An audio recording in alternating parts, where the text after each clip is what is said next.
በህይወት ዘመኔ ቢያንስ አንዴ ልጎበኛት የሚገባ ሀገር ጠቁመኝ ያሉኝ እንደሆን የዛሬዋን መዳረሻችንን ሳያዩ ይህንን ምድር ባይለቁ ብዬ እመኝሎታለሁ።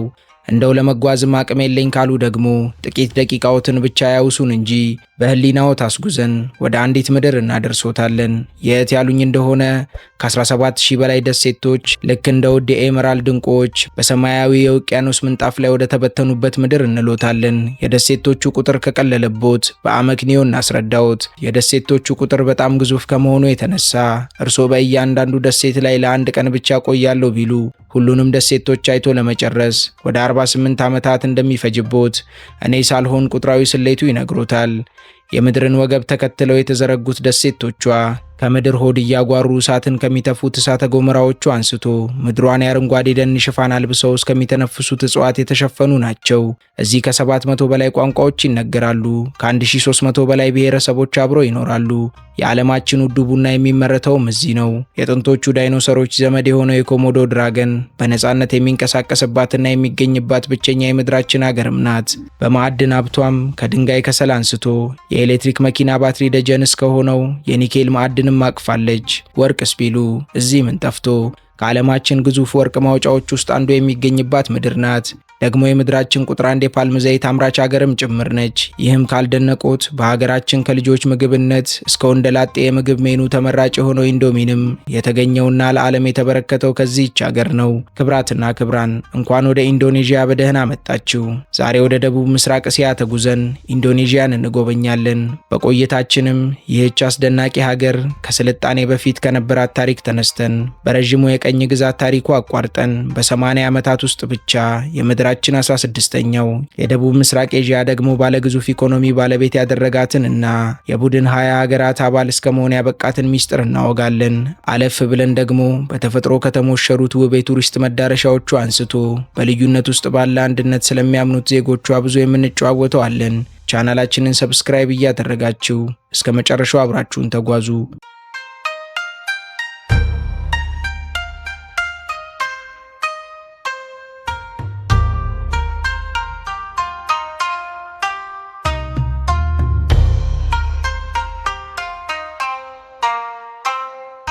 ኢንዶኔዥያ በደቡብ ምስራቅ እስያና በአውስትራሊያ አህጉር መካከል ድልድይ ሆና የተዘረጋች ግዙፍ ሀገር ናት። በይፋዊ መረጃ መሰረትም ሀገሪቱ ከ17508 በላይ ደሴቶች አሏት። ይህ ቁጥር በጣም ግዙፍ ከመሆኑ የተነሳ በመግቢያችን ላይ እንዳነሳ ነው አንድ ሰው በእያንዳንዱ ደሴት ላይ ለአንድ ቀን ብቻ ቆያለሁ ቢል ሁሉንም ደሴቶቿን አይቶ ለመጨረስ ወደ 48 ዓመታት ይፈጅበታል። ከእነዚህ ደሴቶች ውስጥ ወደ 6000 የሚጠጉት ብቻ ሲሆኑ የሰው መኖሪያ የሆኑት፣ የተቀሩት ግን ሰው ያልረገጣቸው ድንግል የተፈጥሮ ስፍራዎች ናቸው። ሀገሪቱን በ5 ዋና ዋና ትላልቅ ደሴቶች ላይ የተመሰረተች ስትሆን እነርሱም ሱማትራ፣ ጃቫ፣ ካሊማንታን፣ ሱላዌሲና ፓፑዋ ይሰኛሉ።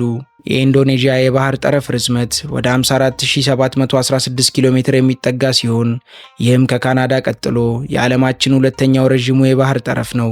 ሀገሪቱ በየብስ ከማሌዥያ፣ ከፓፑዋ ኒው ጊኒና ከቲሞር ሌስቴ ጋር ትዋሰናለች።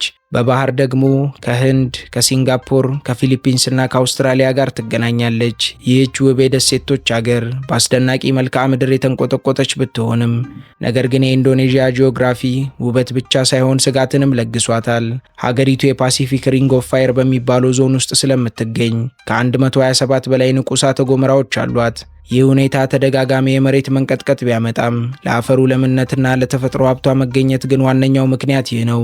በጠቅላላው ወደ 1.9 ሚሊዮን ስኩዌር ኪሎ ሜትር ገደማ የሚጠጋ የቆዳ ስፋት ያላት ሀገሪቱ በሰው ሀብቷም አትታማም። ባለንበት የፈረንጆቹ ዓመት የህዝቧ ቁጥር 285 ሚሊዮን ገደማ የተጠጋ ሲሆን ይህም የምድራችን አራተኛዋ የባለ ግዙፍ ህዝብ ቁጥር ባለቤት አድርጓታል። ከጠቅላላው የሀገሪቱ ህዝብም 242 ሚሊዮን ገደማ የሚሆኑት ዜጎቿ የእስልምና እምነት ተከታዮች ሲሆኑ ይህም ከጠቅላላው ህዝቧ 87 በመቶ የሚሆነውን ስለሚሸፍን ሀገሪቱን የምድራችን ቁጥር 1 የእስልምና እምነት ተከታዮች የሚኖሩባት ሀገር አድርጓታል። ከእስልምና በመቀጠልም 11 በመቶ ማለትም 29 ሚሊዮን የሚሆነውን ሬሾ የክርስትና እምነት ተከታዮች ሲይዙ የተቀረውን ደግሞ የሂንዱይዝም፣ ቡድሂዝም እና ኮንፊውዥኒዝም ይጋራሉ። ምንም እንኳን አገሪቱ አብዛኛው ዜጎቿ የእስልምና እምነት ተከታይ ቢሆኑም በህገ መንግስቷ ላይ ለእስልምና፣ ለፕሮቴስታንቲዝም፣ ለካቶሊክ እምነት፣ ለሂንዱይዝም፣ ለቡድሂዝም እና ኮንፊውዥኒዝም በኩል መጠን እውቅናና ነጻነት ሰጥታ ህዝቦቿን በሰላምና በመቻቻል ታኖራለች። ኢንዶኔዥያውያን ቤኒካ ቱንጋሊካ በሚለው ብሔራዊ መፈክራቸው ተለይተው ይታወቃሉ።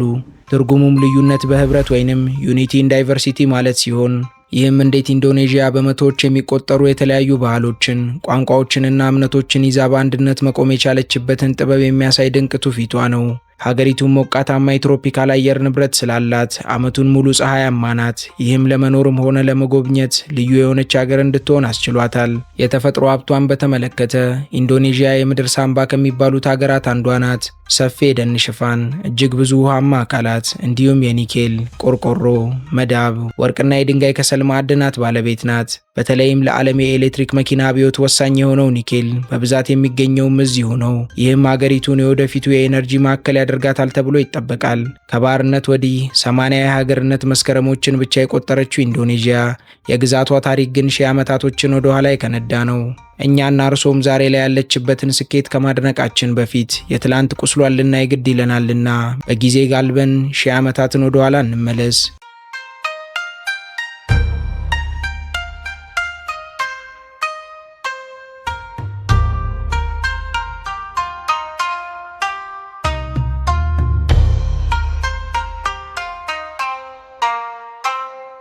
የኢንዶኔዥያ ታሪክ የሚጀምረው ከሚሊዮን ዓመታት በፊት ሲሆን ሳይንስ የሰው ልጅ ከዝንጀሮ በዝግመተ ለውጥ ነው የመጣው ብሎ ማስረጃ ሲደረድር የኢንዶኔዥያውን የጃቫ ማን ቅሪተ አካል እንደ አንድ ማሳያ ያስቀምጠዋል።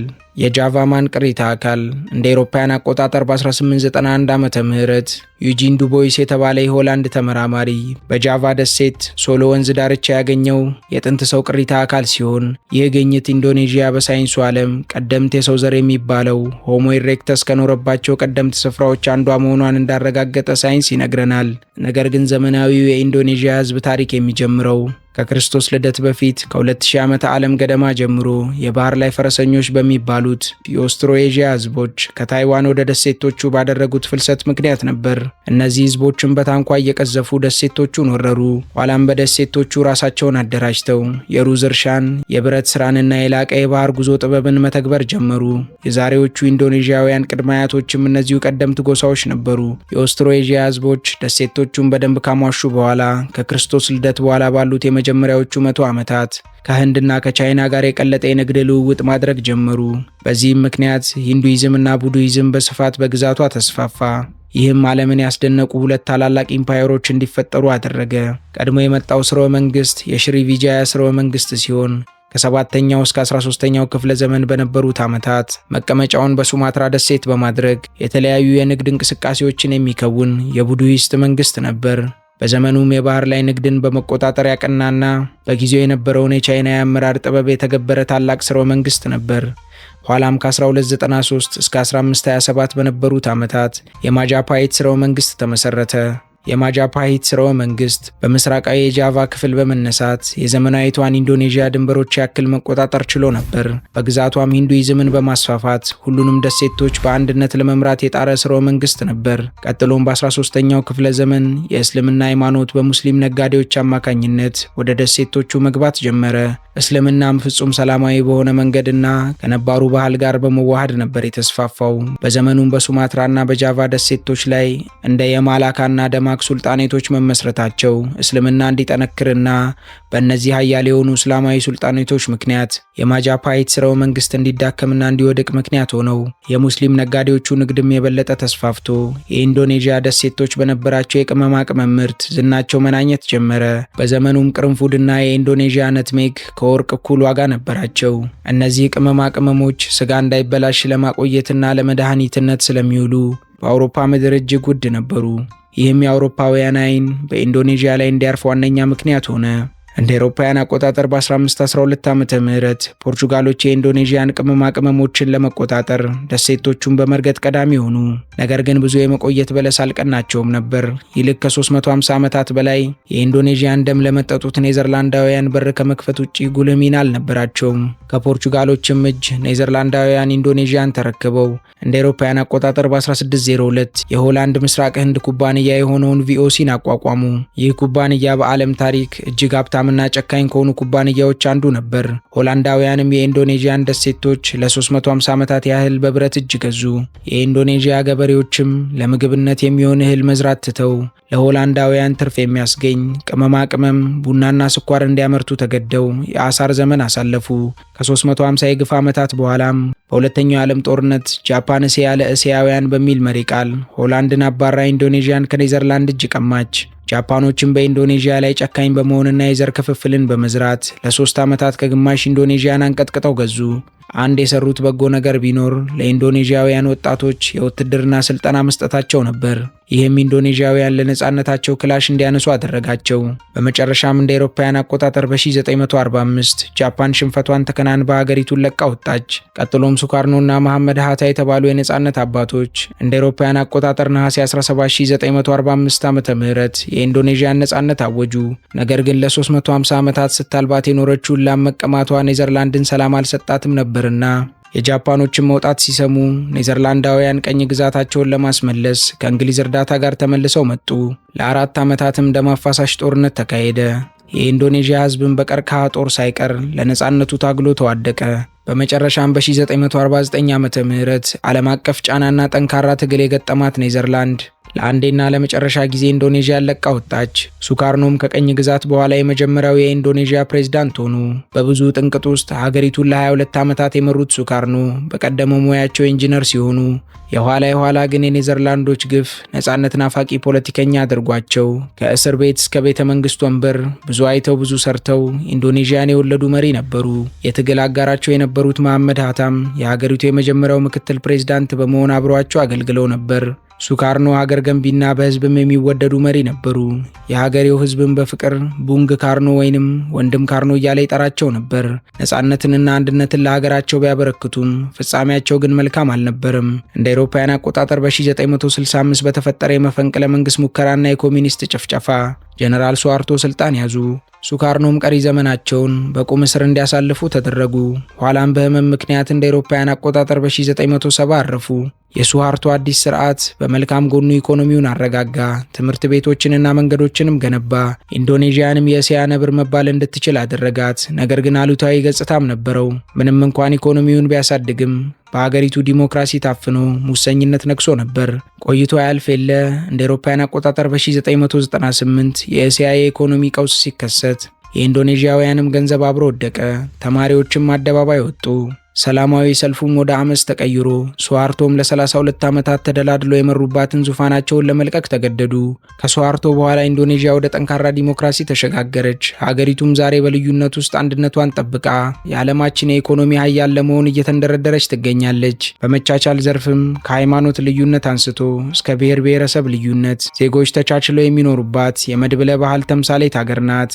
የታሪክ ዶሲዋም ከቅመማ ቅመም ንግድ ጀምሮ እስከ ዘመናዊ ቴክኖሎጂ ድረስ ከቀኝ ግዛት ጭቆና እስከ ነጻነት ብርሃን ድረስ የተጓዘ አስደናቂ የጽናት ጉዞ ነው።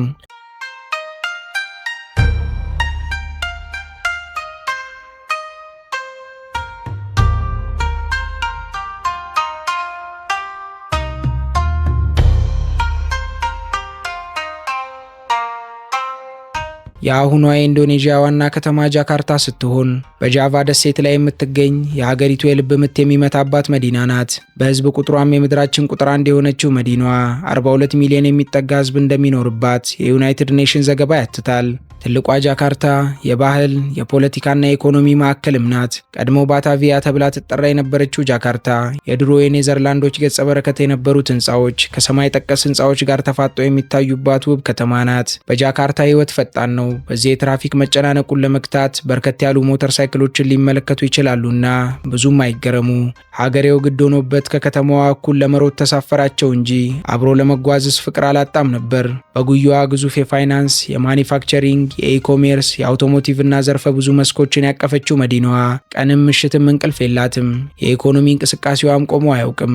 እርሶም የትራፊኩን መጨናነቅ ነገር ያስቡበት እንጂ ጃካርታ ላይ ከተገኙ እንደ ቱሪስትም እንደ ቢዝነስ ሰውም የሚያጡት ነገር የለም። ምናልባት ግን ለጉብኝት ከሆነ ያቀኑት ሳይጎበኙ ባይመለሱ ብዬ የማስባቸውን የመዲናዋን መዳረሻዎች ጀባ ልበሎት። በቅድሚያ ሳንወድ በግዳችን በርዝመቱ ምክንያት አይናችን የሚገባውን የሀገሪቱን ብሔራዊ ሐውልት የሆነውን የሞናስን ሐውልት ላስቃኞት። ይህ ሐውልት ኢንዶኔዥያውያን ከቀኝ ግዛት በትር ለመላቀቃቸው ያደረጉትን ትግል ለመዘከር የገነቡት ሐውልት ሲሆን እርሶም በምሽትም ሆነ በቀን የፎቶ ማስታወሻ በመያዝና የእግር ጉዞ በዙሪያው በማድረግ ሐውልቱን መቃኘትና አብረው የኢንዶኔዥያውያንን የነጻነት አየር መጋራት ይችላሉ። ትንሽ ጠጋ ብለው ደግሞ የፕላኔታችን 9ኛው ግዙፉና የደቡብ ምስራቅ እስያ ትልቁ መስጊድ የሆነውን ባለግርማ ሞገሱን የኢስቲቅላል መስጊድን መቃኘት ይችላሉ። ይህም ጃካርታ ላቀፈቻቸው ብዛት ላላቸው የእስልምና እምነት ተከታዮች ብሔራዊ ኩራትና የጋራ መሰብሰቢያ መስጊዳቸው ነው። አስፓልቱን ሻገር ብለው ደግሞ በቅርብ ርቀት የካቶሊክ ቤተክርስቲያን የሆነውን የጃካርታ ካቴድራልን ማግኘት ይችላሉ። ካቴድራሉን ጎብኝተው ሲጨርሱ ደግሞ እንደ ታና አባንግ ያሉ ትላልቅ የገበያ ስፍራዎችን መቃኘት ይችላሉ። ታና ባንክ የደቡብ ምስራቅ እስያ ትልቁ የጨርቃ ጨርቅ ገበያ ሲሆን እርሶም ቢያሻውት ሸምተው የለም ካሉ ደግሞ ቃኝተውት ዘወር ማለት ይችላሉ። መዲናዋ በፈጣን ህይወት ያሸበረቀች ስትሆን ጊዜን እየቀደመች በፈጣን እድገት እየነጎደች ትገኛለች። ግን አንድ ችግር ከፊቷ ተጋርጦባታል። በከርሰ ምድር ውሃ አጠቃቀም ምክንያት በየዓመቱ መዲናዋ 25 ሴንቲሜትር እየሰጠመች ትገኛለች። ይህም የዓለማችን በፍጥነት እየሰጠመች ያለች ከተማ አድርጓታል። በዚህም ምክንያት ኢንዶኔዥያውያን ኑሳንትራ የተባለች አዲስ ዋና ከተማ በቦርኒዮ ደሴት እየገነቡ ይገኛሉ። ይህች ከተማ የደን ከተማ ሆና እየተገነባች ስትገኝ 70 በመቶ የሚሆነው የከተማዋ ክፍልም አረንጓዴ ቦታ እንዲሆን ታቅዷል። ይህ ፕሮጀክት በቢሊዮን ዶላር የሚቆጠር በጀት እየፈሰሰበት ያለ ሲሆን በ2045 ኢንዶኔዥያ 100ኛ ዓመቷን ስታከብር አዲሷ ዋና ከተማ ሙሉ ለሙሉ ተጠናቃ ከዓለም ጋር ትተዋወቃለች ተብሎ ይጠበቃል። ኢንዶኔዥያ በታሪክ፣ በባህል፣ በተፈጥሮ እንዲሁም በዘመን ቅብብሎሽ ያፈራቻቸው ድንቅ መስህቦችን የታደለች ሀገር ናት። ጃካርታን ከቃኘን አይቀር ኢንዶኔዥያ ጃካርታ ብቻ አይደለችምና መዲናዋን ተሰናብተን የቱሪስቶች ልብ ማረፊያ የሆኑትን መዳረሻዎች አብረን እንጎብኝ።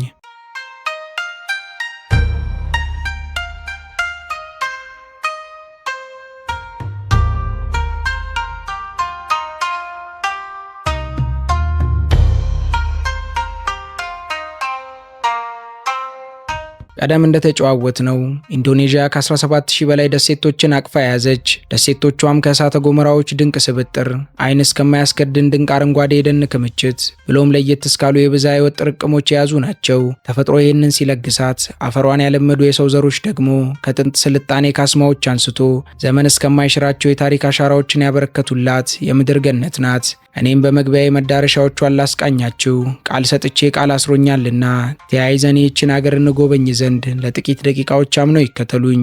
በቅድሚያ በፕላኔታችን ካሉ የቡድሂስት ቤተ መቅደሶች ሁሉ በግዝፈቱ ተወዳዳሪ ወደሌለው የቦሮቡዱር ቤተ መቅደስ እናቅና። ይህ የቡድሂስት ቤተ መቅደስ በ8ኛውና በ9ኛው ክፍለ ዘመን በሳይሌንድራ ስርወ መንግስት የተገነባ ድንቅ ኪነ ህንፃ ሲሆን ለግንባታው ምንም አይነት ማጣበቂያ ሳይጠቀሙ የዘመኑ ጠበብት በድንጋይ ላይ ድንጋይን እየገጣጠሙ የገነቡት ድንቅ መስህብ ነው። ይህ በመካከለኛው የጃቫ ጥቅጥቅ ያለ ጫካ ውስጥ የተደበቀ የሰው ልጅ ዘመናዊ ሽሬ የጥበብ ውጤት 9 ወለሎች ያሉት ሲሆን በቡድሂስት ማዕቀፈ እሳቤ የታነጸና የጽንፈ ዓለም ቅርጽን እንዲይዝ ተደርጎ የተሰራ ነው። በቤተ መቅደሱም ከታች ወደ ላይ ሲወጡ የሰው ልጅ ከምድራዊ ፍላጎቱ ተላቆ ወደ መንፈሳዊ ንጽህና የሚያደርገውን ጉዞ ያሳያል ተብሎ በቡድሂስት አማኞች ዘንድ ይታመንበታል።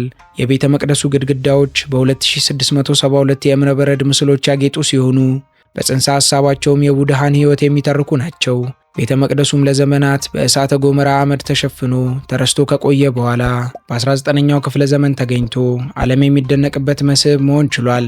ይህንን ድንቅ መስህብ እንሰናበትና በቀጥታ ተፈጥሮ ለኢንዶኔዥያ አፈር ብቻ አድልታ የሰጠችውን አስፈሪ እንስሳ ከነ መገኛው እንጎብኝ። ያለነው የጁራሲክ ወርልድ ፊልም ላይ ሳይሆን በኮሞዶ ሪንካና ፓዳር በተባሉ 3 ዋና ዋና ደሴቶች በተከበበው የኮሞዶ ብሔራዊ ፓርክ ላይ እንጂ። በዚህ ምን አለ ያሉኝ እንደሆነ የቀደሙት ዳይኖሰሮች ዘመድ ግዙፉ የኮሞዶ ድራጎን ይኖራል እሎታለሁ። የኮሞዶ ድራጎን በምድር ላይ የሚገኘው ግዙፉ የእንሽላሊት ዝርያ ሲሆን በኢንዶኔዥያውያን ዘንድ ዘንዶውም እየተባለ ይጠራል። እነዚህን እንስሳዎች እስከ 3 ሜትር የሚረዝሙና ከ70 ኪሎ ግራም በላይ የሚመዝኑ ሲሆኑ በምራቃቸው ውስጥ በሚገኘው መርዛማ ባክቴሪያ አማካኝነት ያደኑትን እንስሳ ከመቅሰፍት መመረዝና መግደል ይችላሉ። የሚያስደንቀው ደግሞ ከኢንዶኔዥያ ግዛት ውጭ ያለመገኘቱ ነው። ኢንዶኔዥያውያንም ለዚህ ክብሩ አንዱን ደሴታቸውን ኮሞዶ ብለው በስሙ እስከ መሰየም ደርሰውለታል። እርስዎም ደህንነቱ በተጠበቀ መልኩ ይህንን እንስሳ መጎብኘት ይችላሉ። ከዚህ አስፈሪ እንስሳ ቅኝታችን በኋላም በዓለም ላይ ካሉት እጅግ ውብ የሮዝ ባህር ዳርቻዎች አንዱ በዚህ ይገኛልና እርሱን ጎብኝተው መመለስ ይችላሉ። ከኮሞዶ ብሔራዊ ፓርክ መልስ ደግሞ ወደ ፕራምባናን ቤተ መቅደስ አቅንተን በ9ኛው ክፍለ ዘመን የተገነባውንና በሂንዱ እምነት ተከታዮች ዘንድ የፍቅርና መለኮታዊ ኃይል የሚገለጥበት ቦታ ተደርጎ የሚወሰደውን ይህንን ግዙፍ ቤተ መቅደስ መጎብኘት እንችላለን። የፕራምባናን ቤተ መቅደስ በሂንዱ እምነት ሥራ ማልክት ተደርገው ለሚቆጠሩት ለሺቫ፣ ሽኑንና ብርሃማ መታሰቢያ ተደርጎ የተሰጠ ሲሆን ማዕከላዊው የሺቫ ህንፃ ብቻውን 47 ሜትር ወደ ሰማይ ይረዝማል። ቤተ መቅደሱ ካሉት አስገራሚ ኪነ ህንፃዎች በተጨማሪም የሚነገርለት አፈ ታሪክ የጎብኚዎችን ቀልብ ይገዛል። እርሶም ዛሬ እኔ እንግዳ ኖትና እንዲህ ልተርክሎት። የአካባቢው ሰዎች ስለ ቤተ መቅደሱ ኪነ ህንፃዎች ሲናገሩ የሮሮ ጆንግራንግ አፈ ታሪክን ያነሳሉ። ነገርየው እንዲህ ነው። አንድ ልዑል አንዲትን ልዕልት ለማግባት ደጅ ይጠናል። ልዕልቲቱም በአንድ ሌሊት ውስጥ 1000 ቤተ መቅደሶችን ካልገነባ እንደማታገባው ተነግረዋለች። ልዑሉም በመናፍስት እርዳታ 999ን ሰርቶ ሊጨርስ ሲል ልዕልቷ ፀሐይ የወጣች አስመሰላ ዶሮ እንዲጮህ አደረገች። በዚህ የተናደደው ልዑል ልዕልቷን ረግሞ ወደ ድንጋይነት በመቀየር 1000ኛው ቤተ መቅደስ አደረጋት ይባላል እያሉ የሂንዱ እምነት ተከታዮች የሚያምኑበት ቤተ መቅደስ ነው። ከቤተ መቅደሱ አፈ ታሪክም አስገራሚ ኪነ ህንጻም ተቋድሰን ስናበቃ አሁን ደግሞ ወደ ምዕራብ ፓፑዋ አቅንተን ከውቅያኖስ ወለል በላይ እንጉዳይ የመሰሉ ትናንሽ ደሴቶች ተበታትነው ወደሚገኙበት ራጃ አምፓት እናቅና። የራጃ አምፓት መዳረሻ በውሃ ውስጥ ዓለም አፍቃሪዎች ዘንድ የመጨረሻው ገነት ወይንም ላስት ፓራዳይስ ተብሎ የሚጠራ ድንቅ መስህብ ሲሆን ከውቅያኖስ ወለል በላይ ያለው ተፈጥሮ ልብን ቢማርክም ነገር ግን ዋናው ውበት ያለው ከውሃው በታች ነው። ቦታው የዓለማችን የባህር ውስጥ አማዞን እየተባለ የሚጠራ ሲሆን በዓለም ላይ ካሉ የኮራል ዝርያዎች 75 በመቶ የሚሆኑትን ይዞ ይገኛል። በቀለማት ያሸበረቁት አሳዎች፣ ኤሊዎችና አስደናቂ የባህር ፍጥረታት የሚርመሰመሱበት ለውሃ ውስጥ ጠላቂዎች ይህ ቀረሽ የማይባል ምርጡ የዓለም ክፍል ነው። ከራጃ አምፓት ዋና በኋላ የረጠበ ገላችንን ለማሞቅ ደግሞ ወደ ብሮሞ ተራራ እናቅና። በምስራቃዊ የጃቫ ክፍል የሚገኘው የብሮሞ ተራራ በሌላ ፕላኔት ላይ የተገኙ እንዲመስሎት የሚያደርግ አስፈሪና ውብ ቦታ ነው። ብሮሞ ንቁ እሳተ ገሞራ ያለበት ቦታ ሲሆን ዙሪያውንም የአሸዋ ባህር በተባለ ግራጫ አመድ የተከበበ ድባብ አለው። ፀሐይ ስትወጣ በተራራው ጫፍ ላይ የሚታየው እይታና ከጉድጓዱ የሚወጣው ጭስ የሚፈጥረው ድባብ ቃል የማይገልጸው ውብ ግርማ ሞገስ ያጎናጽፈዋል። ይህ ተራራ ተንገር በተሰኙ ጎሳዎች ዘንድ እንደ ቅዱስ ቦታ የሚቆጠር ሲሆን በየዓመቱ የአድኛ ካሳዳ ብለው ጎሳዎቹ በሚያከብሩት በዓል ላይ የአካባቢው ነዋሪዎች ወደ ተራራው ጫፍ በመውጣት አትክልት፣ ፍራፍሬና የቀንድ ከብቶችን ወደ እሳተ ገሞራው ጉድጓድ ውስጥ በመወርወር መስዋዕትን ያቀርቡለታል። አሁን ደግሞ ከእሳተ ገሞራው ቶን ርቀን ገንዘብ ከሌለኝ ዘመዴን አልቀብርም ወደሚሉት የቶራጃ ህዝቦች ልውሰዶትና ታና ቶራጃን እንጎብኝ። በደቡብ ሱላዌሲ ደጋማ ቦታዎች የሚገኙት የቶራጃ ህዝቦች ለሞት ያላቸው የተለየ አመለካከትና ባህል ዓለምን ያስደነቀ ነው። እንዴት ያሉኝ እንደሆን እዚህ ማህበረሰብ ውስጥ ሰው ሲሞት ወዲያውኑ አይቀበርም። ለምን ያሉኝ እንደሆን ቤተሰቡ ለቀብር የሚሆነውን በቂ ገንዘብ እስኪያጠራቅም ድረስ አስክሬኑ በልዩ መድኃኒት ተጠብቆ ለወራት ወይንም ለዓመታት በቤታቸው ውስጥ እንደ ሕያው ሰው እንዲኖር ያደርጉታል። ታዲያ ኪስ ወፍሮ ቤተሰብም ገንዘብ ሲሞላለት አብሮት የኖረውን አስክሬን ለመሸኘት ዝግጅት ያደርጋል። የሟቹ ቀብር ሲፈጸምም በመቶዎች የሚቆጠሩ ጎሽና አሳማዎች ይታረዳሉ። አስክሬኑም በድንጋይ ዋሻዎች ውስጥ ወይንም ከገደል ላይ በተንጠለጠሉ ሳጥኖች ውስጥ ይቀመጣል። በቶራጃ ህዝብ ባህል ተደንቀውና እጆትን ባፎት ጭነው እንዳሉ ወደ የአማልክቶች ደሴት ወደ ተባለችው ባሊ ልውሰዶት። የባሊ ደሴት በኢንዶኔዥያ ከሚገኙ በሺዎች ከሚቆጠሩ ደሴቶች መካከል ለየት ያለች እንቁ ደሴት ናት። ይህች ደሴት በዓለም ላይ የምድር ገነት እየተባለች እንድትጠራ ያደረጓት ከለመለሙ የሩዝ እርከኖች እስከ ጥንታዊ ቤተ መቅደሶች፣ ከእሳተ ገሞራ ተራራዎች እስከ ውብ የባህር ዳርቻዎች የያዘችና የሰው ልጅ ከተፈጥሮና ከፈጣሪው ጋር እንዴት በስምምነት እንደሚኖር የምታሳይ ሕያው ደሴት ናት። በባሊ ተገኝተው በትልቅ አለት ላይ በባህር ውሃ ተከቦ የተገነባውን ታናሎት ቤተ መቅደስን እንዲሁም በባሊ ነዋሪዎች ዘንድ ባሊን ከክፉ የባህር መናፍስት ለመጠበቅ እንደተገነባ የሚታመነውን የአልዋቱ ቤተ መቅደስን፣ ወደ 23 የሚጠጉ ቤተ መቅደሶችን በአንድነት የያዘውን የቤሳኪ ቤተ መቅደስን፣ ለመጨረሻ ጊዜ እንደ አውሮፓውያን አቆጣጠር በ2000 ዓመተ ምህረት የፈነዳውን ነገር ግን ዛሬም ድረስ ከውስጡ እንፋሎት የሚወጣበትን የባቱር ተራራን እንዲሁም ባሊን ታዋቂ ካደረጓት የጃቲ ሉዊ ሄሩዝ እርከኖች ደርሰው የአካባቢው ገበሬዎች በጥንታዊ የውሃ አስተዳደር ስርዓት በመስኖ ግብርና ሲራቀቁና የውሃ ሀብትን በፍትሐዊነት ሲጠቀሙ ይመለከታሉ። ይህችን ውብ ደሴት ተሰናብተን ከመውጣታችን በፊት ግን ስለ ደሴቱ ነዋሪዎች ባህልና አኗኗር ላጫውቶት። በባሌ የትም ቦታ ሲሄዱ በመንገዶች በሱቆችና በቤቶች ደጃፍ ላይ ቻናን ግሳሬ የተባሉ ትናንሽ የቀርከሃ ሳጥኖችን ያያሉ። እነዚህ ሳጥኖች በውስጣቸው አበባ፣ ሩዝና ዕጣን ይይዛሉ። እነዚህም የአካባቢው ነዋሪዎች በየቀኑ ለአማልክቶቻቸው የሚያቀርቡት የምስጋና መስዋዕቶች ናቸው። ይህ ድርጊታቸውም ባሊ ምን ያህል መንፈሳዊ ቦታ እንደሆነች ያሳዩታል። የባሊን መንፈሳዊና ተፈጥሯዊ ውበት እጅ ነስተን ተሰናብተን ወደ ቶባ ሐይቅ እናቅና። ይህ በሱማትራ ደሴት ላይ የሚገኝ ሐይቅ ተራ የውሃ አካል ሳይሆን የዓለማችንን ታሪክ የቀየረ እሳተ ገሞራ ውጤት ነው። የቶባ ሐይቅ እሳተ ገሞራ ከ74000 ዓመታት በፊት እዚህ ቦታ ላይ የፈነዳ ሱፐር ቮልካኖ ሲሆን የሰውን ልጅ ታሪክ ከቀየሩ ክስተቶች መካከል አንዱ እንደነበረ ሳይንስ ያትታል። እንደ ዘርፉ ባለሙያዎች ትንታኔ በወቅቱ ፍንዳታው ዓለምን በጨለማ በመሸፈን የምድራችንን ሙቀት መጠን በእጅጉ ቀንሶት ነበር። አሁን ግን ቦታው ወደ ሰላማዊና ግዙፍ ሐይቅነት ተቀይሯል። እርሶም በሐይቁ ዋኝተውና ተዝናንተው ሲያበቁ በሐይቁ አቅራቢያ በምትገኘው የሳሞሲር ደሴት ላይ ከሚገኙት እንግዳ ተቀባዮቹ የባታክ ብሔረሰቦች ጋር ተጫውተውና በልዩ ሙዚቃና ባህላዊ ጭፈራቸው ተዝናንተው መመለስ ይችላሉ። ኢንዶኔዥያ ድሮ አዲስ መልክን የምትሰጥና የማትጠገብ ብሎም እያደር እንደ ወይን የሚጣፍጥ መስህቦችን የተጎናጸፈች አስደናቂ ሀገር ነች። በመግቢያዬ ላይ እንደጠቀስኩት መላ ሀገሪቱን በወጉ ለመጎብኘት ቢያንስ 48 ድፍን ዓመታትን ይፈልጋልና የዛሬን በማንኪያ አስቀምሻችሁ ወደ ቀጣይ ጭውውታችን እናቅና።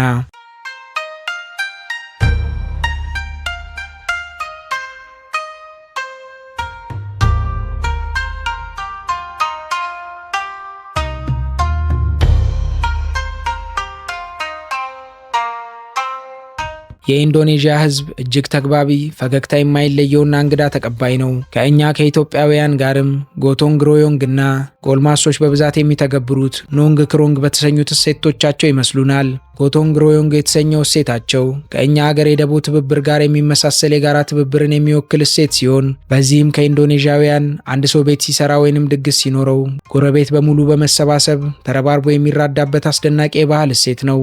ሌላኛው እሴታቸው ደግሞ ኖንግ ክሮንግ የሚሰኝ ሲሆን ይህ ማህበራዊ ህይወት ላይ ያተኮረና ወጣቶችም ሆኑ ጎልማሶች በአንድ ላይ ተሰባስበው ቡና እየተቃመሱ በመጫወት ጊዜ የሚያሳልፉበት ጠንካራ እሴታቸው ነው። መቼስ የእኛም ሀገር የቡና ጭውውት ከአቦል ቶና በረካ በላይ ተሳታፊዎቹን እንደሚያስደስት ልጅ ሆነን እያየን እኛም አድገን እየኖር ነው አይተነዋል። ኢንዶኔዥያውያን ሰላማዊና ግጭትን የሚጠሉ ህዝቦች ናቸው። በአደባባይ ላይ መጮህንና መቆጣትን እንደ ነውር የሚቆጥሩ ይልቅስ በመረጋጋትና ሰክኖ በመነጋገር የሚያምኑ ድንቅ ስልጡን ህዝቦች ናቸው። ከዚህ በተረፈ ግን ህዝባቸው በጣም ፈገግታ የተሞላበትና ትሁት ነው። እንግዳ መቀበልም አብዝተው ይወዳሉ። ነገር ግን አንድ የሚያበሳጭ ባህል አላቸው። እሱም ራበር ታይም ይባላል። በቀጠሮ ሰዓት አለመገኘት እንደ ነውር አይታይም። ትንሽ ዘግይቶ መምጣት በብዛት የተለመደ ነውና ሀገሪቱን በሚጎበኙበት ወቅት ይህ ቢገጥሙት እንዳይበሳጩ ቀድመው ይወቁት። ቀደም እንደጠቀስኩሎት ኢንዶኔዥያ የዓለማችን ቁጥር 1 ብዛት ያለው የሙስሊም ህዝብ የሚኖርባት ሀገር ናት። ነገር ግን ክርስትና፣ ሂንዱይዝም፣ ቡድሂዝም እና ኮንፊውዥኒዝምም በመንግስት እኩል እውቅና አላቸው። ድንገት በእስላማዊ በዓላት ወቅት ሀገሪቱን ከጎበኙ ቤተ ክርስቲያኖች ፓርኪንጋቸውን ለበዓሉ ድምቀት ሲፈቅዱ መመልከቱ አይቀሬ ነው። እንዲሁም የገና በዓል ላይ ደግሞ የሙስሊሙ ምዕመን ክርስቲያን ወገኖቹን በዓላቸውን እንዲያደምቁ ሲረባረብ ተመልክተው ተደንቀው መመለሶት አይቀሬ ነው። ወጣቱ የሀገሪቱ ትውልድ የተማረና ቴክኖሎጂ ወዳድ ሲሆን ኢንዶኔዥያውያን የማህበራዊ ሚዲያ ተጠቃሚነታቸውም በዓለም ዘንድ ታዋቂ አድርጓቸዋል። በተጨማሪም ሀገሪቱ በጤና ዘርፍ በሁሉም ቦታ የጤና ተደራሽነትን እያረጋገጠች ያለች ሀገር ስትሆን ሀብታሙ የሀገሪቱ ዜጋ ግን አሁንም ድረስ ለሕክምና ወደ ሲንጋፖር መሄድን ይመርጣል።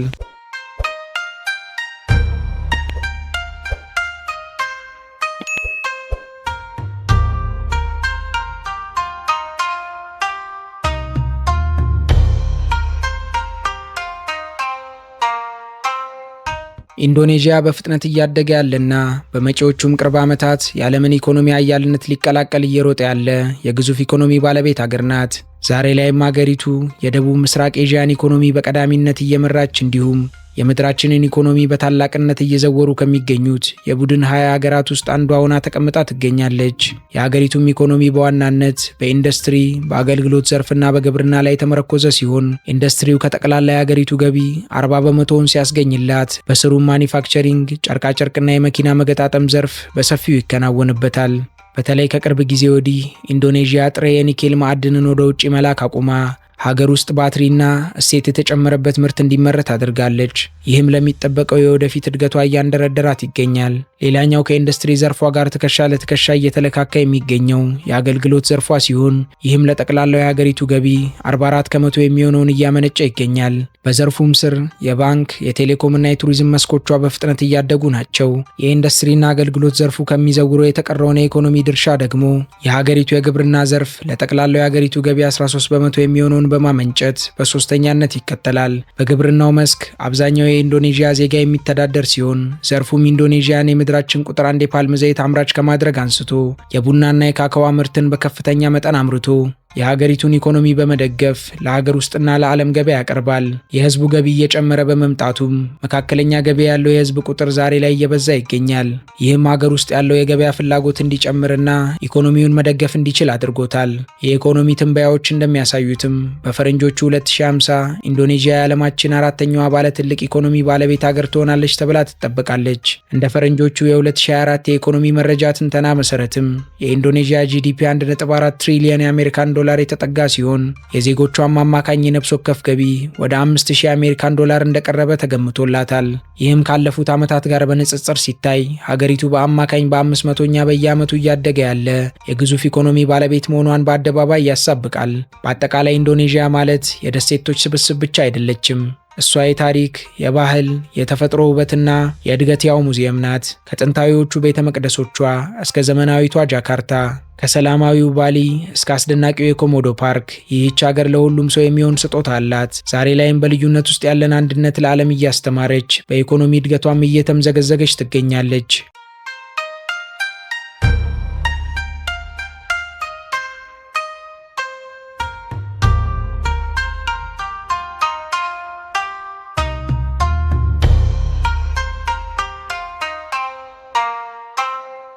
ውድ የሀገሬ ልጆች የዛሬው የኢንዶኔዥያ ቅኝታችን እዚህ ላይ ያበቃ። በቀጣይ መርሃ ግብር እስከምንገናኝ ድረስ ለቻናላችን አዲስ ከሆናችሁ ሰብስክራይብ በማድረግ ቤተሰብ ሁኑን። እንዲሁም ቪዲዮውን ላይክ፣ ሼር በማድረግ አበረታቱን። እስከ ቀጣይ ቸርን ሰንብት።